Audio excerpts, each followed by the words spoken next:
نحمده ونصلي على رسوله الكريم أما بعد فأعوذ بالله من الشيطان الرجيم بسم الله الرحمن الرحيم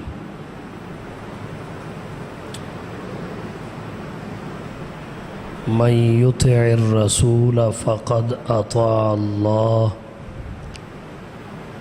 وقال النبي صلى الله عليه وسلم من أحدث في أمرنا هذا ما ليس منه فهو رد أو كما قال سبحان ربك رب العزة عما يصفون وسلام على المرسلين والحمد للہ رب العالمین۔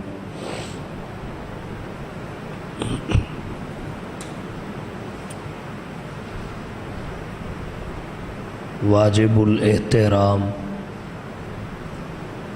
معزز سامعین کرام، آج کی اس گفتگو میں بدعت، اس کی حقیقت اور انجام کے حوالہ سے کچھ معروضات پیش کروں گا۔ سب سے پہلی بات، بدعت کہتے کسے ہیں؟ آسان اور مختصر الفاظ میں بدعت جو چیز دین میں نہ ہو اسے دین سمجھ کر کرنا بدعت کہلاتا ہے۔ غیر دین کو دین سمجھ کر کرنا بدعت ہے۔ اس سے وہ اعتراضات ختم ہو جائیں گے جو عام طور پر اہل بدعت کو تحفظ دینے کے لیے کرتے ہیں۔ مثلا کوئی کہتا ہے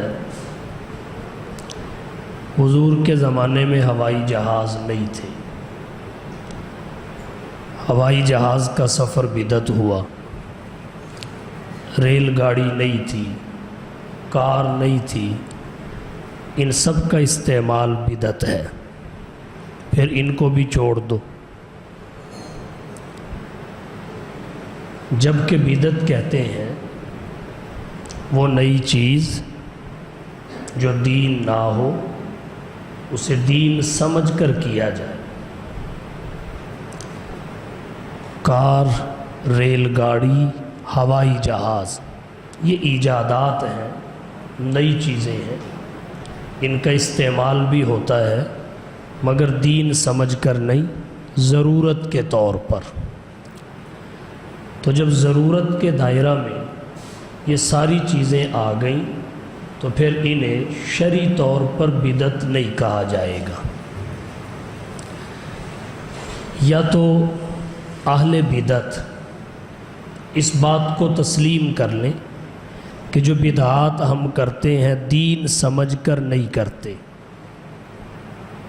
وہ ہماری ضرورت ہے، تو پھر بات کی نوعیت بدل جاتی ہے، اختلاف کی نوعیت بھی بدل جاتی ہے۔ ان چیزوں کو، ہوائی جہاز کو، گھڑی کو، اینک کو ضرورت سمجھ کے استعمال کیا جاتا ہے، دین سمجھ کر نہیں۔ کسی نے بھی ان کا دین ہونا ذکر نہیں کیا۔ بہرحال بدعت اس نئی چیز کو کہتے ہیں جو دین میں نہ ہو اور دین سمجھ کر اختیار کی جائے۔ اس کو چھوڑنا ضروری ہے، اس کا ترک ضروری ہے، کیونکہ اس کو اللہ کے رسول نے رد فرمایا ہے، اور نبی کی پھینکی ہوئی چیز کو، رد کی ہوئی چیز کو نظروں سے گرائی ہوئی چیز کو اٹھانا نہیں چاہیے۔ اس پہ میں ایک روایت ذکر کرنا چاہوں گا۔ حضرت عبداللہ بن عباس رضی اللہ تعالی عنہ سے روایت ہے، جناب نبی کریم صلی اللہ علیہ وسلم کی مجلس میں ایک شخص تھا، اس کے ہاتھ میں سونے کی انگوٹھی تھی۔ اللہ کے نبی صلی اللہ علیہ وسلم نے اس کا ہاتھ اپنے ہاتھوں میں لیا۔ اپنے ہاتھوں میں لینے کے بعد وہ سونے کی انگوٹھی اتاری اور پھینک دی۔ مرد کے لیے سونا پہننا جائز اور حلال نہیں ہے۔ مرد چاندی کی انگوٹھی پہن سکتا ہے، اس کی بھی ایک محدود مقدار ہے، اس سے زائد درست نہیں۔ اللہ کے نبی صلی اللہ علیہ وسلم نے سونے کی انگوٹھی اتار کر پھینک دی، انگوٹھی برداشت نہیں کی۔ اور آج کل لوگ سونے کے بڑے بڑے ہار پہن کر فیس بک پر فخر کرتے ہیں کہ ہم نے اتنے کلو سونا پہنا ہوا ہے۔ یہ بڑی خطرے کی بات ہے، درست نہیں ہے، بہت خطرے کی بات ہے۔ جہاں تک ہو سکے اس سے اجتناب کرنا چاہیے۔ تو عرض میں نے یہ کیا، اللہ کے رسول صلی اللہ علیہ وسلم نے اس شخص کا ہاتھ اپنے ہاتھوں میں لیا اور سونے کی انگوٹھی اتار کر پھینک دی۔ اللہ کے نبی کی پھینکی ہوئی انگوٹھی کی طرف کسی نے دیکھا بھی نہیں۔ اٹھانا تو بڑے دور کی بات ہے، کام میں لانا بڑے دور کی بات ہے، دیکھا بھی نہیں۔ خود اس نے بھی جس کی وہ انگوٹھی تھی، لا محالہ اس نے قیمتاً لی ہوگی، جس کی تھی اس نے بھی نہیں اٹھائی، دیکھا تک نہیں۔ کسی نے کہا بعد میں کہ آپ اسے اٹھا لو، چلو نہ پہننا، کسی اور کام آ جائے گی، بک بھی تو سکتی تھی، اس کے پیسے استعمال میں آ سکتے تھے۔ سونے کا کاروبار تو ممنوع نہیں ہے، بیچ اور خرید تو سکتا ہے، بیع اور شراء تو جائز ہے، مرد کے لیے پہننا جائز نہیں ہے۔ تو کسی نے کہا اٹھا لو، بیچ کے رقم کسی استعمال میں لے آنا۔ تو صحابی کا جواب سنیے، اس نے کہا جس چیز کو اللہ کے رسول نے گرا دیا اسے میں نہیں اٹھاؤں گا۔ یہ صحبت کا اثر تھا، یہ نبی کی تربیت کا اثر تھا کہ جس چیز کو اللہ کے نبی نے گرا دیا میں اسے نہیں اٹھاؤں گا۔ جسے نبی گرا دیتے تھے اسے صحابہ نظروں سے گرا دیتے تھے، اٹھاتے نہیں تھے۔ تو بدعت کو اللہ کے نبی نے رد فرمایا ہے، تو نبی کا امتی سے اختیار کرے، یہ بڑے افسوس کی بات ہے۔ ہمارے آج کے دور میں بہت ساری بدعات رائج ہیں، قبر پہ سجدہ کرنا، قبر پہ اذان کہنا وغیرہ وغیرہ۔ انکار نہیں کرتا، سجدہ عبادت ہے، اذان بھی عبادت ہے، مگر جہاں ہے وہیں ہے، جہاں عبادت ہے وہیں ہے۔ مثال سے آپ بات سمجھ سکتے ہیں، یہ تو شہری ماحول ہے، یہاں بڑی قیمتی ٹوٹیاں وضو کے لیے شہروں میں لگ گئیں، کھولتے ہیں وضو کر کے مسجد میں آ جاتے ہیں۔ پرانے زمانے میں ایسا نہیں تھا، بہت سارے دیہاتوں میں آج بھی ایسا نہیں۔ کنووں سے پانی نکالتے تھے، پھر ایک نالی بنی ہوتی تھی، اس نالی کے اوپر لوٹے رکھے ہوتے تھے، کنویں کے پانی سے نالی پہ بیٹھ کر لوٹے سے وضو ہوتا تھا۔ تو پتہ چلا یہ لوٹا نماز کی ضروریات میں شامل ہے، کیونکہ وضو کے کام آتا ہے۔ اب اس لوٹے کو اگر کوئی شخص کنویں سے اٹھائے اور یہاں امام صاحب کے مصلے پہ لا کے رکھ دے تو اسے کوئی بھی درست تسلیم نہیں کرے۔ اب اگر کوئی دلیل دے یہ اس کے بغیر تو وضو نہیں ہوتا، وضو کے بغیر نماز نہیں ہوتی، یہ تو ضرورت ہے، اسے کہا جائے گا ٹھیک ہے ضرورت ہے تو اس کی جگہ بھی مقرر ہے، جس کی جہاں جگہ ہے اس کو وہیں رکھا جائے، اس کی جگہ یہاں نہیں ہے۔ ضرورت ہونا تسلیم ہے مگر اس کی جگہ یہاں نہیں ہے۔ مسجد میں بکری آ جائے، حلال جانور ہے، ہماری ضرورت ہے، آپ فوراً اسے بھگا دیں گے۔ اب کوئی بندہ کہے کہ یہ تو ہماری ضرورت ہے، اسے دور کیوں کرتے ہو؟ تو وہ کہے گا ضرورت کا مطلب یہ نہیں اسے امام کے مصلی پہ کھڑا کر دیں، جہاں ضرورت ہے وہیں ہے۔ تو بالکل اسی طرح سجدہ بھی عبادت ہے، پر جہاں عبادت ہے وہیں ہے، اس سے ہٹ کے نہیں۔ تلاوت کا سجدہ عبادت ہے، نماز کا سجدہ عبادت ہے۔ تو عبادت ہے، جس نے عبادت قرار دیا اس نے محل اور جگہ کا بھی تعین کیا۔ اگر بے محل کریں گے تو برداشت نہیں ہوگا، بے موقع کو شریعت برداشت نہیں کرتی، اصول سے ہٹ کر شریعت برداشت نہیں کرتی۔ حالانکہ نماز سب سے بڑی عبادت ہے اور نماز کے ارکان میں سجدہ سب سے بڑا رکن ہے، اس کا محل مقرر ہے، متعین ہے۔ بے موقع اور بے محل چیز برداشت نہیں ہوتی، اور جو چیز دین میں ہو ہی نہ، اس کے بارے میں آپ بخوبی سمجھ سکتے ہیں۔ ہر صورت بدعت ایسی چیز ہے جس سے اجتناب انتہائی ضروری ہے، بدعت سے اجتناب انتہائی ضروری ہے۔ کسی کے سر میں جوئیں پڑ جائیں، وہ انہیں دور کرتا ہے کہ یہ خون چوستی ہیں۔ کھٹمل بستر میں آ جائیں، چارپائی پہ آ جائیں تو اسے دھوپ میں رکھا جاتا ہے یا پانی میں ڈال دیے جاتے ہیں، انہیں دور کیا جاتا ہے، ناقابل برداشت ہے۔ یہ خون چوستے ہیں اس لیے برداشت نہیں۔ تو دین بھی ایک جسم کی طرح ہے، اور بدعت اس جسم پر ان جانوروں کی طرح ہے، یہ دین کا خون چوستی ہے۔ بدعت سے سنت کمزور ہو جاتی ہے، بدعت سے سنت کمزور ہو جاتی ہے۔ لہٰذا کوئی بھی کام کرنے سے پہلے اس کی شرعی حیثیت دیکھنی چاہیے، جائز بھی ہے یا جائز نہیں ہے، بدعت کے زمرے میں آتا ہے یا بدعت کے زمرے میں نہیں آتا، پھر کرنا چاہیے۔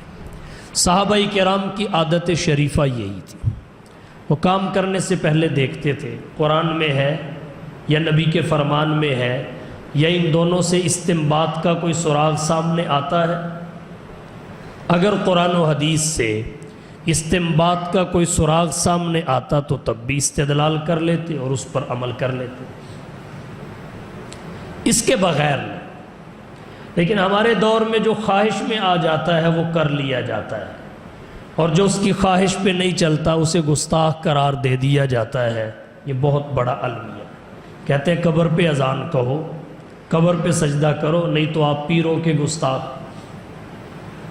بھئی تم قبر پہ سجدہ کرنے کا کہتے ہو، قبر والے کو بھی جائز نہیں ہے، جب وہ زندہ تھا اس وقت بھی جائز نہیں۔ حضور صلی اللہ علیہ وسلم کے صحابی باہر کسی ملک میں گئے، دیکھا کہ بادشاہ کو اس کی رعایا سجدہ کرتی ہے، واپس آئے، آ کے حضور سے عرض کیا اللہ کے رسول کہاں وہ بادشاہ اور کہاں آپ؟ اس کو سجدہ کیا جا رہا تھا، ہمارا جی چاہتا ہے ہم آپ کو سجدہ کریں۔ تو اللہ کے نبی صلی اللہ علیہ وسلم نے سختی کے ساتھ منع کر دیا، کرتے بھی کیوں نہ، اب نبی کو کریں گے کل نبی کی قبر کو کریں گے۔ جب نبی نے اپنے آپ کو نہیں کرنے دیا، نبی کی قبر پہ نہیں ہوتا تو ماں سوا کی کیا حیثیت ہے؟ جب تک قبر والا زندہ ہوتا ہے تب تک اسے سجدہ جائز نہیں ہوتا، جب مر کے قبر میں چلا جاتا ہے اس کا ضعف اور بھی واضح ہو جاتا ہے، پھر اس کی قبر کو سجدہ کیسے جائز ہو جاتا ہے؟ فقی ابو اللیث السمرقندی نے تنبیہ الغافلین میں زوجین کے حقوق میں ایک روایت ذکر کی، وہ یہاں مناسب لگتی ہے، ذکر کر دیتا ہوں۔ حضرت بریدہ رضی اللہ تعالیٰ عنہ راوی ہے، کہتے ہیں ایک بدو حضور کی خدمت میں آیا، اس نے عرض کیا اللہ کے رسول میں کلمہ پڑھ کے مسلمان تو ہو گیا، اب اگر آپ مجھے کوئی شے دکھا دیں، کوئی نشانی سامنے لا دیں تو میرے یقین میں اضافہ ہو جائے۔ حضور صلی اللہ علیہ وسلم نے پوچھا کیا چاہتا ہے؟ اس نے کہا جی وہ درخت سامنے کھڑا ہے، وہ چل کے آپ کے قدموں میں آ جائے، آپ کی نبوت اور رسالت کی شہادت اور گواہی دے دے، میرے لیے کافی ہے۔ حضور صلی اللہ علیہ وسلم نے اس بدو سے فرمایا، نیا نیا مسلمان ہوا تھا، نیا بدو سے فرمایا کہ ٹھیک ہے جاؤ اس درخت کے پاس اور اسے بلا لاؤ۔ وہ چلا گیا، درخت کو جا کے پیغام دیا تجھے اللہ کے رسول نے بلایا ہے۔ فقی سمرقندی لکھتے ہیں درخت میں حرکت پیدا ہوئی، وہ یوں ایک جانب جھکا، پچھلی جڑیں اکھڑ گئیں، پھر اس جانب جھکا، اس طرف کی جڑیں اکھڑ گئیں، اسی طرح دائیں بائیں۔ اس کی ساری جڑیں جب اکھڑ گئیں اس نے چھلانگ بھری، زمین کی سطح پہ آ کھڑا ہوا۔ جب زمین کی سطح پہ آیا پھر اس نے چلنا شروع کیا، چلتے چلتے حضور کے قدموں میں پہنچ گیا، جا کے آپ کی نبوت اور رسالت کی شہادت دی۔ بدو نے کہا اللہ کے رسول بس، اللہ کے رسول بس۔ حضور نے اسے واپسی کا حکم دیا، واپس چلا گیا، اپنی جگہ پہ جا کے پیوست ہو گیا، پھر پہلی حالت پر آ گیا۔ بدو نے جب یہ سارا ماجرا دیکھا تو بعد میں حضور سے درخواست کی، اللہ کے رسول اگر اجازت ہو تو آپ کے سر اور قدموں کو چوم لوں، بوسہ دے دوں۔ حضور نے اجازت دے دی، اس نے چوم لیا۔ پھر اس نے کہا اللہ کے رسول اگر اجازت ہو تو میں آپ کو سجدہ کر لوں؟ اللہ کے رسول صلی اللہ علیہ وسلم نے فرمایا نہیں، اگر اسلام میں کسی کو سجدہ کرنا جائز ہوتا اللہ کے سوا، اگر کسی کو سجدہ کرنا جائز ہوتا، میں سب سے پہلے عورت کو حکم دیتا وہ اپنے شوہر کو سجدہ کرتی تاکہ اس کا حق تعظیم ادا ہو سکے۔ جب عورت کو اجازت نہیں کہ شوہر کو سجدہ کرے تو پھر تجھے بھی اجازت نہیں کہ تو مجھے سجدہ کرے۔ مخلوق کے کسی فرد کے لیے، مخلوق کے کسی بھی فرد کو سجدہ کرنا جائز نہیں ہے۔ تو سجدہ عبادت ہے مگر اس کا محل متعین ہے، اذان عبادت ہے مگر اس کا محل متعین ہے۔ ایسے نہیں کہ آج ایک بندہ کہے جی قبر پہ اذان کہہ دو، کل وہ کہے جہاں میت کو غسل دیا گیا ہے اس جگہ بھی اذان کہہ دو۔ محل متعین ہے، بے محل نہیں۔ اللہ کے نبی کے صحابہ کوئی کام کرنے سے پہلے دیکھتے قرآن میں ہے، اگر ہے تو فبیہا، کر لیا، اگر قرآن سے نہیں ملا حدیث میں ہے، مل گیا تو کر لیا، نہیں تو پھر استنباط کا سراغ دیکھتے، کہیں سے سامنے آ گیا استنباط کیا، عمل کر لیا، نہیں تو چھوڑ دو، عمل نہیں کرتے تھے۔ اب اگر کوئی شخص کہے سجدہ عبادت ہے تو صحابہ کے اسی طرز کو سامنے رکھ کے سوال ہو سکتا ہے کہ قرآن میں ہے، اگر یہ عبادت ہے تو بتائیے قرآن میں ہے، ہونا چاہیے۔ اگر قرآن میں نہیں تو پھر پوچھا جائے گا حدیث میں ہے، اور اگر حدیث میں بھی نہیں پھر پوچھا جائے گا صحابہ کرام نے قرآن یا حدیث کے کسی مقام سے کوئی استنباط اور استدلال اس کے جواز کا کیا؟ اگر انہوں نے بھی نہیں کیا پھر دیکھا جائے گا کیا فقہائے اربعہ میں سے کسی ایک نے بھی اس کا جواز اپنی فقہ میں ذکر کیا؟ تو جب کسی نے بھی نہیں کیا پھر اس کا مطلب تو یہ ہوا جو میں کر رہا ہوں وہ کسی نے بھی نہیں کیا، سب نے اس میں کوتاہی برتی، میں نے حق ادا کر دیا۔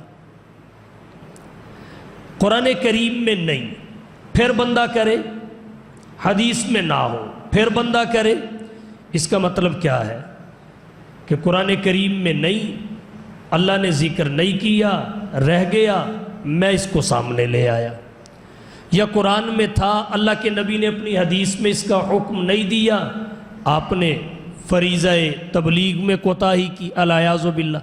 اللہ کے نبی پہ فرض تھا یا ایھا الرسول بلغ ما انزل الیک من ربک، یہ اللہ کے رسول نے بھی بیان فرمایا، تو پھر یہ کہا جائے گا کہ صحابہ کرام نے آگے پہنچایا نہیں۔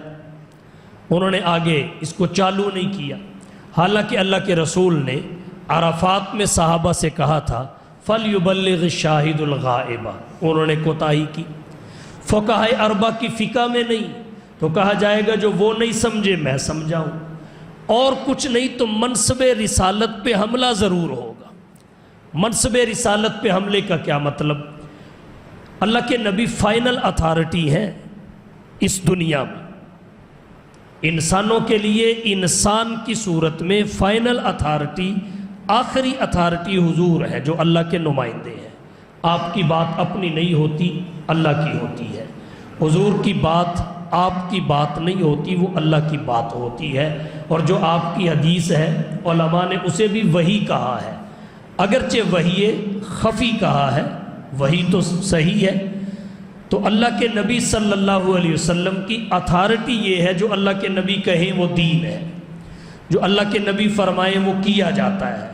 اب اس بندے کا مطلب یہ ہے کہ میری بات کو بھی یہی درجہ دیا جائے، قرآن میں نہیں، حدیث میں نہیں، صحابہ کی زندگیوں میں نہیں، فقہا کی فقہ میں نہیں، مگر میں جو کہہ رہا ہوں تو اسے کیا جائے۔ یہ اتھارٹی نبی کی ہے، جو نبی کہہ دے اس پہ عمل کیا جاتا ہے۔ تو اب ان کا کہنا یہ ہے جو ہم کہیں اس پہ بھی عمل کرو، تو یہ منصب رسالت پہ حملہ ہے۔ صحابہ کرام دیکھتے تھے، قرآن و حدیث میں ہے تو کر لیا، استنباط کا سراغ ملا تو استنباط کر لیا، نہیں تو چھوڑ دیا۔ اور پھر بہت ساری چیزیں وہ تھیں جو اللہ کے نبی صلی اللہ علیہ وسلم کے زمانہ حیات میں ضرورت محسوس نہیں ہوئی کہ یہ ہماری دینی ضرورت ہے۔ حضور کے زمانہ حیات میں ان کی ضرورت کا احساس نہیں ہوا۔ حضور کے تشریف لے جانے کے بعد ضرورت کا احساس ہوا، ضرورت بھی دینی ضرورت۔ لیکن اللہ کے نبی کے زمانہ حیات میں چونکہ وہ نہیں تھی، صحابہ کرام کو اس پر بھی اشکال ہوا۔ اس کی ایک بڑی مثال جمع قرآن کا مسئلہ ہے۔ جناب نبی کریم صلی اللہ علیہ وسلم کے زمانہ حیات میں آپ نے قرآن کریم کو لکھوا بھی دیا تھا، اگرچہ وہ کتابی شکل میں نہیں تھا، مختلف چیزوں پہ لکھا ہوا تھا، البتہ لکھوا آپ نے دیا تھا۔ آپ نے ترتیب بھی سمجھا دی تھی کہ کون سی صورت پہلے، کون سی بعد میں، کون سی اس کے بعد میں۔ تو قرآن کریم مکتوب بھی تھا، مرتب بھی تھا، لیکن بین الدفاتین، دو گتوں کے درمیان نہیں تھا، دو جلدوں میں نہیں تھا، ایک جگہ پہ اکٹھا نہیں تھا۔ جناب نبی کریم صلی اللہ علیہ وسلم کا انتقال ہوا، آپ دنیا سے تشریف لے گئے۔ حضرت ابو بکر آپ کے خلیفہ اور جانشین بنے، حضور کے پہلے خلیفہ ہیں۔ حضرت ابو بکر صدیق کے زمانے خلافت میں سب سے پہلی جنگ جو لڑی گئی وہ جنگ یمامہ ہے۔ جنگ یمامہ مسیلمہ کذاب اور اس کے حواریوں کے خلاف لڑی گئی۔ اس جنگ میں 1200 افراد شہید ہوئے، 1200۔ اس ایک جنگ میں 1200 افراد شہید ہوئے، جو مرقات المفاتی میں حضرت ملا علی قاری رحمۃ اللہ علیہ نے تعداد لکھی۔ ان میں اکثر قرآن کریم کے حفاظ اور قراء تھے۔ ان 1200 میں اکثر قرآن کریم کے حفاظ اور قراء تھے۔ بعض نے 700 لکھا، بعض نے 750 لکھا، بہرحال سینکڑوں میں تھے۔ جب سینکڑوں کی تعداد میں حفاظ اور قراء کی شہادت ہوئی، حضرت عمر فاروق رضی اللہ تعالی عنہ حضرت ابو بکر کی خدمت میں آئے اور عرض کیا، اے خلیفۃ الرسول، اتنی تعداد میں حفاظ اور قراء شہید ہو چکے ہیں، اگر اس کے بعد ایک آدھ جنگ اور ہو گئی تو اور قراء شہید ہو گئے، پھر قرآن کریم کی حفاظت کے معاملہ میں ہمیں مشکلات کا سامنا کرنا پڑے گا۔ تو میری تجویز یہ ہے، اب جو قراء موجود ہیں انہیں اکٹھا کیا جائے اور ان سے قرآن کریم کی آیات جمع کر کے ایک کتاب میں اکٹھی کر لی جائے۔ حضرت ابو بکر صدیق کو اس پہ اشکال ہوا۔ قرآن کریم کو جمع کرنے کی تجویز حضرت عمر نے پیش کی، حضرت ابو بکر صدیق کو اس پہ اشکال ہوا۔ اشکال کیا تھا؟ یہ کام نبی نے نہیں کیا، میں کیسے کروں؟ جو کام نبی نے نہیں کیا میں کیسے کروں؟ فدق میں بھی یہی ہوا تھا، بخاری کی روایت ہے، ان فاطمہ سألتہ ان یجعلہا لہا فابا۔ آمدن کے ملنے کے شبہ سے حضرت فاطمہ نے حضور سے درخواست کی یہ فدق جو باغ ہے مجھے الاٹ کر دیا جائے، فابا، اللہ کے رسول نے انکار فرما دیا۔ یہ بخاری میں بھی ہے، مشکات میں بھی ہے۔ جب حضور صلی اللہ علیہ وسلم کا انتقال ہوا، اللہ کے نبی نے انکار تو فرمایا تھا، وجہ سامنے نہیں تھی، انکار کس وجہ سے کیا؟ تو حضرت فاطمہ نے حضرت ابو بکر سے یہی کہا کہ یہ باغ مجھے الاٹ کر دیا جائے، کیونکہ آمدن ویسے بھی انہیں ملتی تھی۔ تو حضرت ابو بکر نے فرمایا جو کام اللہ کے نبی نے نہیں کیا وہ ابو بکر نہیں کر سکتا، البتہ میرا جتنا مال ہے وہ سارا تیرے لیے حاصل ہے۔ تو حضرت ابو بکر نے وہی کیا جو نبی نے کیا، جو نبی نے نہیں کیا حضرت ابو بکر نے بھی نہیں کیا۔ سید نور الحسن شاہ صاحب بخاری رحمۃ اللہ علیہ نے نبی و صدیق کے حاشیہ پہ ایک روایت ذکر کی ہے۔ حضور صلی اللہ علیہ وسلم نے فرمایا لوگوں سن لو، ابو بکر وہ ہے جس کا قول اور فعل تو دور کی بات ہے، سوچ اور فکر بھی کبھی میری سوچ کے ناموافق نہیں۔ یا ایھا الناس ان ابا بکر لم یسونی قط۔ تو حضرت ابو بکر نے حضرت عمر سے فرمایا جو کام نبی نے نہیں کیا میں نہیں کر سکتا، مجھے اشکال ہے کہ نبی نے نہیں کیا، حالانکہ دینی ضرورت تھا۔ تو حضرت عمر نے عرض کیا اے خلیفۃ الرسول یہ دینی ضرورت ہے، دینی ضرورت، اور قرآن کو جمع کرنا ویسے بھی سراسر خیر تھا۔ حضرت عمر نے جب دینی ضرورت کا پہلو ان کے سامنے اجاگر کیا تو حضرت ابو بکر کو شرح صدر ہو گئے۔ پھر انہوں نے حضرت زید بن ثابت کو بلایا اور یہ کام ان کے سپرد کیا کہ آپ قرآن کریم کو ایک کتاب کی شکل میں جمع کریں۔ اب حضرت زید بن ثابت نے وہی بات حضرت ابو بکر کو کہی جو حضرت ابو بکر نے حضرت عمر کو کہی تھی، اور حضرت ابو بکر نے وہی دلیل حضرت زید کے سامنے پیش کی جو حضرت عمر نے حضرت ابو بکر کے سامنے پیش کی تھی۔ اس طرح جمع قرآن پر حضرت زید بن ثابت کا بھی شرح صدر ہو گیا، قرآن کریم کو کتابی شکل میں جمع کیا جانے لگا۔ حضرت ابو بکر نے جو ہدایات دی ان میں ایک ہدایت ڈاکٹر محمد علی صابونی نے التبیان فی علوم القرآن میں لکھا ہے، یہ جاری کی کہ ہر آیت پر 2 آدمیوں کی گواہی لی جائے، ہر آیت پر 2 آدمیوں کی گواہی لی جائے، پھر اس آیت کو جمع کیا جائے اور شامل کیا جائے۔ ہر آیت پہ 2 آدمیوں کی گواہی، معاملہ چلتا رہا۔ سورہ توبہ کی آخری 2 آیات کی جب باری آئی تو ایک آدمی لے کر آیا، اسے خزیمہ بن ثابت انصاری کہتے ہیں، دوسری گواہی نہیں۔ آیتیں 2 ہیں، گواہی ایک بندے کی ہے، لیکن قرآن کریم کی حفاظت کا معاملہ اللہ نے اپنے ہاتھ میں رکھا ہے۔ ذریعے کے طور پہ انسانوں کو قبول کیا، ذمہ داری اللہ کی ہے۔ حفاظت کے لیے تکوینی طور پر اللہ نے ایسا سسٹم بنایا، دنیا حیران رہ گئی۔ اب آیتیں 2 ہیں، لکھنے کے لیے 2 بندوں کی گواہی چاہیے، گواہی ایک بندے کی ہے۔ اب انتظام دیکھیے حفاظت قرآن کا۔ اللہ کے نبی نے اپنی زندگی میں ہی حضرت خزیمہ کی شہادت کو 2 آدمیوں کی شہادت کے برابر قرار دے دیا، 2 آدمیوں کی شہادت کے برابر۔ مسند امام اعظم میں روایت آتی ہے حضور صلی اللہ علیہ وسلم نے ایک یہودی سے یا ایک اعرابی سے ایک اونٹ خریدا، اعرابی سے اونٹ خریدا۔ اللہ کے نبی خرید چکے، اس کو آپ نے فرمایا میں تجھے گھر سے پیسے لا کے دیتا ہوں، اس کی قیمت تجھے گھر سے لا کے دیتا ہوں، تو اتنی دیر یہاں کھڑا ہو۔ حضور قیمت لینے کے لیے گئے، ادھر سے اور گاہک پڑے، انہوں نے آ کے زیادہ قیمت لگا دی، میں اتنے دیتا ہوں، دوسرے نے کہا اس سے بھی بڑھ کے دیتا ہوں۔ اب وہ اعرابی پریشان ہو گیا، اندر سے ہل گیا، اس نے حضور کو آواز دی اے محمد اگر لینا ہے تو جلدی آ کے سودا کر، گاہک میرے پاس اور بھی بہت کھڑے ہیں، گاہک میرے پاس اور بھی ہیں۔ حضور نے فرمایا میرا تیرا تو سودا ہو چکا ہے، اب تو میں نے تجھے پیسے لا کے دینے ہیں، سودا تو ہو چکا ہے۔ وہ کہنے لگا نہیں جی سودا تو ابھی ہوا ہی نہیں، بولی تو اب لگے گی۔ اندر سے ہل گیا، لالچ میں آ گیا۔ حضور فرمانے لگے میرا اور آپ کا سودا ہو چکا ہے۔ اس اعرابی نے کہا اگر ہو چکا ہے تو گواہ پیش کرو، کوئی گواہ پیش کرو جو کہے کہ سودا ہوا ہے۔ موقع پہ گواہ کوئی نہیں تھا۔ حضرت خزیمہ نے حامی بھر لی، جی میں گواہی دیتا ہوں حضور کا اس کے ساتھ سودا ہوا ہے، اس نے بیچا ہے، حضور نے خریدا ہے۔ جب اس نے گواہی دی، فیصلہ ہو گیا، تو بعد میں اللہ کے نبی نے خزیمہ سے پوچھا، خزیمہ تو موقع پہ موجود نہیں تھا، تجھے تو ہمارے سودے کا پتہ نہیں تھا، تو نے شہادت اور گواہی کیسے دے دی؟ تو حضرت خزیمہ کہنے لگے، اللہ کے رسول میں نے جنت کو بھی نہیں دیکھا، آپ سے سن کے اس کی گواہی دی ہے۔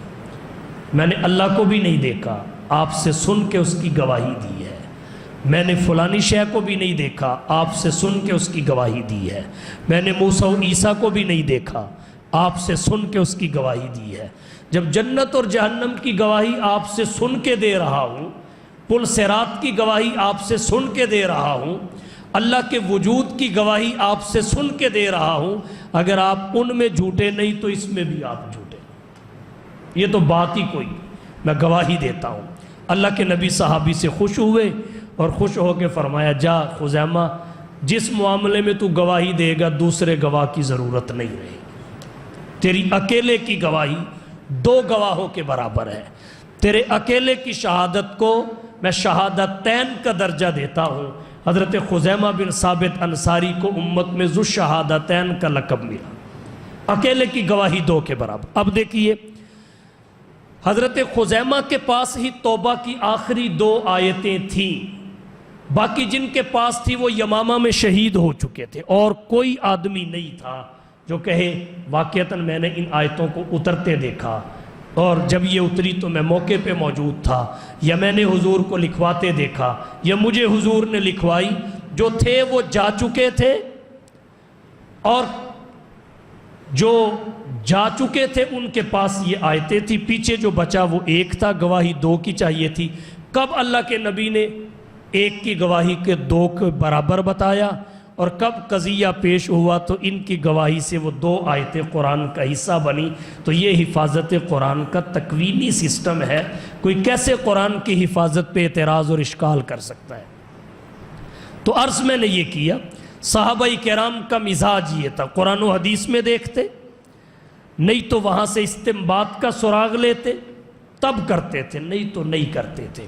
جو چیز نبی کے تشریف لے جانے کے بعد سامنے آئی، ضرورت تھی، دینی ضرورت تھی، اس میں بھی ان کو اشکال پیش آیا، جب تک اس کو ہر اینگل سے دیکھ نہیں لیا اس وقت تک کرنے کے لیے آمادہ نہیں ہوئے۔ اور ہمارے معاشرے کا حال کیا ہے؟ کسی پاک ناپاک نے کپڑے پہنے ننگے بدن والے نے کہہ دیا کہ یہ عبادت ہے، ہمارا معاشرہ اسی طرف چل پڑا۔ کسی نے کہہ دیا اس دروازے سے نکلو گے یہ بہشتی دروازہ ہے، جنت میں چلے جاؤ گے۔ مجھے بتاؤ وہ دروازہ بیت اللہ کے دروازے سے بھی بڑا ہے، وہ پاک پتن کا دروازہ مسجد نبوی کے دروازے سے بھی بڑا ہے۔ تو جب مسجد نبوی کے دروازے سے گزر کر بھی بغیر اعمال کے مغفرت نہیں ہوتی تو پاک پتن والے سے کیسے ہو جائے؟ تو ہمارا آج کا المیہ یہ ہے، ہم نے اپنی عقل کو استعمال کرنا چھوڑ دیا ہے، اپنی عقل کو استعمال۔ بدعت کا انجام بہت برا ہے، بدعت گمراہی ہے، گمراہی جہنم ہے۔ اللہ کے نبی نے فرمایا ان کل محدثۃ بدعہ وکل بدعۃ ضلالہ وکل ضلالۃ فی النار، انجام جہنم ہے، اور توبہ کی توفیق کا سلب ہو جانا ہے۔ بدعتی سے توبہ کی توفیق سلب ہو جاتی ہے، اسے توبہ کی توفیق نہیں ملتی۔ روایات میں آتا ہے، آپ نے واقعہ سنا بھی ہوگا، میں خلاصہ آپ کی توجہ کی نظر کرتا ہوں۔ جب اللہ نے آدم اور شیطان کو جنت سے زمین پہ بھیجا، نکال دیا گیا شیطان، آدم بھی جنت سے زمین پہ بھیج دیے گئے۔ شیطان کو حضرت آدم پہ غصہ تھا، اس نے اللہ سے کہا مولا انظرنی الی یوم یبعثون، مجھے مرنے کے بعد دوبارہ اٹھائے جانے کے دن تک مہلت دیجئے، آدم کی وجہ سے مجھے جنت سے نکالا گیا، اب میں اولاد آدم سے انتقام لینا چاہتا ہوں، انہیں گمراہ کروں گا، انظرنی الی یوم یبعثون، مجھے دوبارہ اٹھنے کے دن تک مہلت دیجئے۔ یہ شیطان چالاکی کرنا چاہتا تھا، لیکن وہاں کس کی چلتی ہے؟ چالاکی کیا ہے؟ 2 مرتبہ سور پھونکا جائے گا، نفخہ اولا، نفخہ ثانیہ۔ جب پہلی مرتبہ سور پھونکا جائے گا، اس سے جتنے زمین پہ زندہ ہوں گے سب مر جائیں گے، اور جب دوسری مرتبہ پھونکا جائے گا جتنے مرے ہوں گے سب زندہ ہو جائیں گے۔ اب شیطان چاہتا یہ تھا الی یوم یبعثون، دوبارہ اٹھنے کے دن تک مجھے مہلت دی جائے، موت نہ دی جائے، کیونکہ موت پہلے نفخے سے آنی ہے اور دوسرے نفخے سے زندگی ملنی ہے، تو جب زندگی مل جائے گی دوبارہ موت نہیں آئے گی۔ تو یہ چاہتا تھا کہ مجھے موت کبھی نہ آئے۔ اللہ نے کیا کہا؟ انک من المنذرین الی یوم الوقت المعلوم، تجھے مہلت تو دیتا ہوں لیکن وقت معلوم کے دن تک۔ اب وہ وقت معلوم کیا ہے؟ مفسرین فرماتے ہیں وہ پہلے سور پھونکے جانے کا وقت ہے، اس وقت تک شیطان کو مہلت ہے، اسے موت نہیں آئے گی۔ تو شیطان کو اللہ نے مہلت دے دی کہ تجھے مہلت ہے الی یوم الوقت المعلوم، مہلت مل گئی۔ شیطان نے کہا مولا مجھے اور ترقی دیجیے، اللہ نے کہا چلو ٹھیک ہے، ترقی مل گئی۔ اسے حضور نے بیان کیا الشیطان یجری من الانسان مجری الدم، کہ شیطان رگوں میں خون کی طرح دوڑ سکتا ہے، خون کی طرح، خون بھی دوڑتا ہے نظر نہیں آتا، شیطان بھی دوڑتا ہے نظر نہیں آتا۔ ترقی مل گئی۔ پھر شیطان نے کہا مجھے اور ترقی دیجیے، اللہ نے کہا ٹھیک ہے، جب آدم کی اولاد میں کوئی بچہ پیدا ہوگا اس کے ساتھ تیرے ہاں بھی ایک بچہ پیدا ہوگا، اور تیرے بچے کو آدم کے بچے پہ تسلط دیا جائے گا، قدرت دی جائے گی۔ اللہ نے یہ بھی اس کو ترقی دے دی۔ آدم نے کہا مولا میرے حال پہ بھی رحم فرمائیے، شیطان کے ہاں میرے بچے کے ساتھ بچہ بھی پیدا ہو گیا، اسے تسلط اور قدرت بھی مل گئی، ہمارا کیا بنے گا؟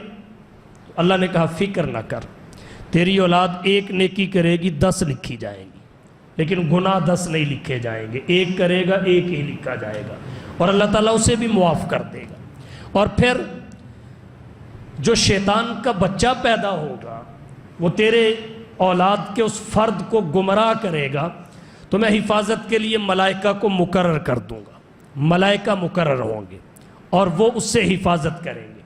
انسان کا معاملہ ایسے ہے شیاطین اور جنات کے مقابلے میں، جیسے برسات کے موسم میں شہد کا پیالہ کھلے ماحول میں رکھ دیا جائے تو اس پہ مکھیاں آ جھپٹتی ہیں، اور بار بار آدمی ہاتھ ہلا کر یا کپڑا ہلا کر اس کو محفوظ رکھتا ہے، تھوڑی سی سستی ہوئی نہیں وہ مکھیاں اس میں پڑی نہیں۔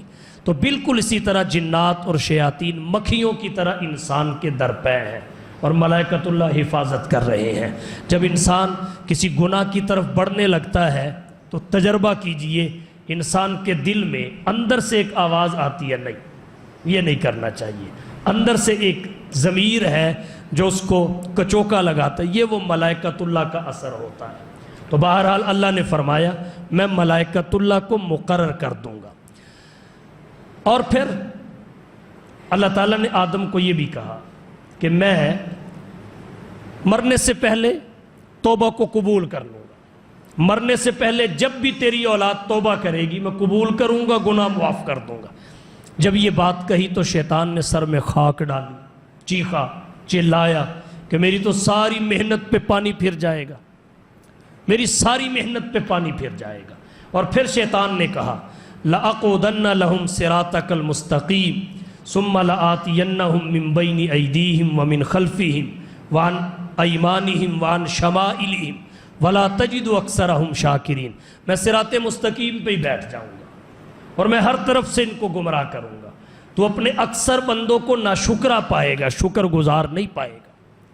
یہ شیطان نے کہا۔ تو پروردگار عالم نے جب شیطان نے یہ بات کہی تو فرمایا میں توبہ کی توفیق دے دوں گا، توبہ کی توفیق دوں گا۔ تو پھر شیطان نے کہا توبہ تو گناہ سے ہوتی ہے، میں انہیں مبتلا ہی بدعات میں کر دوں گا، یہ بدعات کو گناہ نہیں سمجھیں گے، جب گناہ نہیں سمجھیں گے تو توبہ نہیں کریں گے، جب توبہ نہیں کریں گے تو جہنم میں میرے ساتھ ہوں گے۔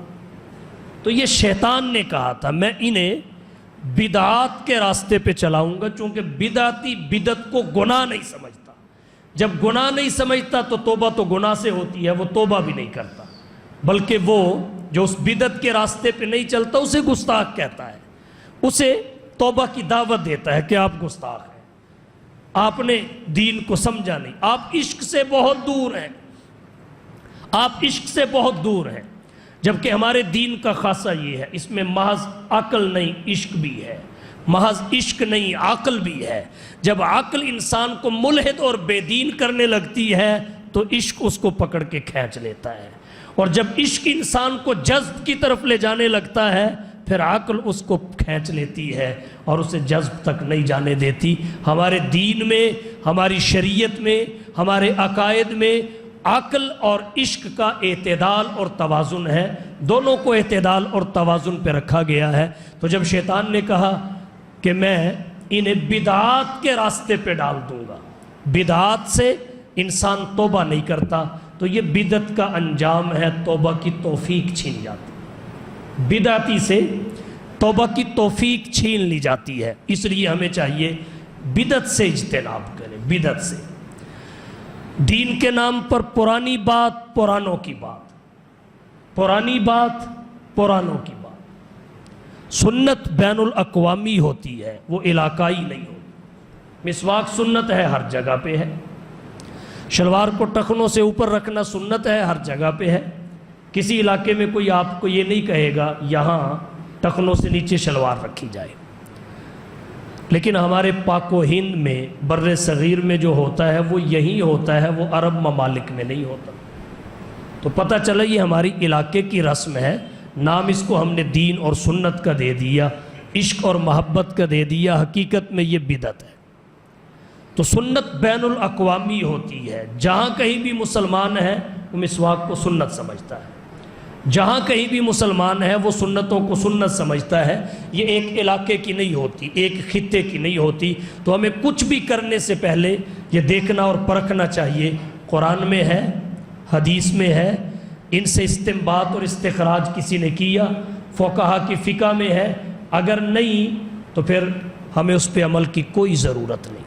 اس کا مطلب یہ ہے جو دین کہے وہ نہیں ماننا، جو ہماری عقل کہے وہ ماننا ہے۔ تو جب تک آپ اس ذہن کو، اس سوچ کو اپنائیں گے بدعات سے بچتے رہیں گے۔ یہ بدعت ایسے ہے جیسے ایک پرندے نے بوہڑ کا پھل کھایا اور پھر وہاں سے اڑ کے کسی دیوار پہ بیٹھا، وہاں اس نے پخانہ کیا تو وہ بیج اس دیوار پہ جم گیا، اس دیوار پہ بوہڑ کا درخت اگ آیا۔ یہ بوہڑ کا درخت کسی نے اگایا نہیں، اگا ہے، اور اگر یہ رہے گا تو دیوار پھٹ جائے گی، دیوار ضائع ہو جائے گی، کمزور ہوگی، تو اس درخت کو کاٹا جائے گا دیوار کی مضبوطی کے لیے۔ بالکل اسی طرح یہ بدعات اللہ کے نبی سے ثابت نہیں ہے، یہ جو دین میں ہم ایجادات کر رہے ہیں یہ اللہ کے نبی سے ثابت نہیں، قرآن سے ثابت نہیں، حدیث سے ثابت نہیں، صحابہ کا استنباط نہیں، فقہا کی فقہ میں نہیں، یہ اگی ہے۔ اب دین کی مضبوطی اسی میں ہے کہ انہیں دین سے الگ کر دیا جائے، علماء کا یہی کام ہے۔ اور پھر علماء کے بعد ایک خاص طبقہ ہے اس امت میں جسے مجددین کہتے ہیں، جیسا کہ دوسرے 1000 سال کی ابتدا پر امام ربانی حضرت مجدد الفسانی رحمۃ اللہ علیہ تشریف لائے، وہ یہی کام کرتے ہیں کہ بدعات کو الگ کر دیتے ہیں، سنت کو الگ کر دیتے ہیں، بدعات کو سنتوں سے، سنتوں کو بدعات سے الگ کر دیا تاکہ سنت کے نام پر کسی بدعت پہ کوئی غلط فہمی میں بھی عمل نہ کر سکے۔ مجددین کا کام یہ ہوتا ہے، جیسے بوڑ کا درخت دیوار سے کاٹ دیا جاتا ہے تاکہ دیوار مضبوط رہے، ایسے ہی بدعات کو سنت سے الگ کر دیا جاتا ہے تاکہ سنتیں راسخ رہیں، کیونکہ جب بدعت آئے گی وہ سنت کی جگہ پہ آئے گی اور اس بدعت کی وجہ سے سنت کمزور ہوگی، لہٰذا ہمیں حضور کی سنتوں پہ چلنا چاہیے۔ ایک کام قرآن میں نہیں، حدیث میں نہیں، دین میں نہیں، ہماری عقل اسے کتنا ہی اچھا کیوں نہ کہے، اس کا کتنا ہی تقاضا کیوں نہ کرے، اس کی کتنی ہی ڈیمانڈ کیوں نہ کرے، ہم اس سے دور رہیں، کبھی اس پہ عمل پیرا نہ ہو۔ یہ ہے نبی کے ساتھ عشق، یہ ہے نبی کی محبت کا تقاضا، یہ ہے سنت کا اتباع، یہ ہے حضور کا اتباع۔ امام انقلاب حضرت شاہ ولی اللہ صاحب محدث دہلوی رحمۃ اللہ علیہ ایسے لوگوں کو جو ایسی بدعات ایجاد کرتے ہیں اور ان کو لوگوں کے سامنے مزین کر کے پیش کرتے ہیں، انہیں فرق نامیہ کا نام دیتے ہیں کہ یہ فرق نامیہ ہیں۔ فرق نامیہ کا کیا مطلب؟ یہ اگنے والے فرقے ہیں، یہ وہ نہیں ہے جو اللہ نے قرآن میں، محمد نے اپنی احادیث میں ذکر کیا۔ تو بدعت واجب الاحتراز ہے، اس سے بچنے میں ہماری عافیت ہے، حضور کا قرب ہے، نبی کی شفاعت کا استحقاق ہے، آب کوثر کے ملنے کا یقین ہے، سنت پہ چلیں گے اس کی برکات ہیں، بدعات کی نحوست ہے، توبہ کی توفیق چھن جائے گی، جہنم کا ایندھن بنیں گے۔ اللہ تعالی ہم سب کو سنت کا کامل اتباع نصیب فرمائے اور بدعات سے ہماری حفاظت فرمائے۔ وآخر دعوانا ان الحمد للہ رب العالمین۔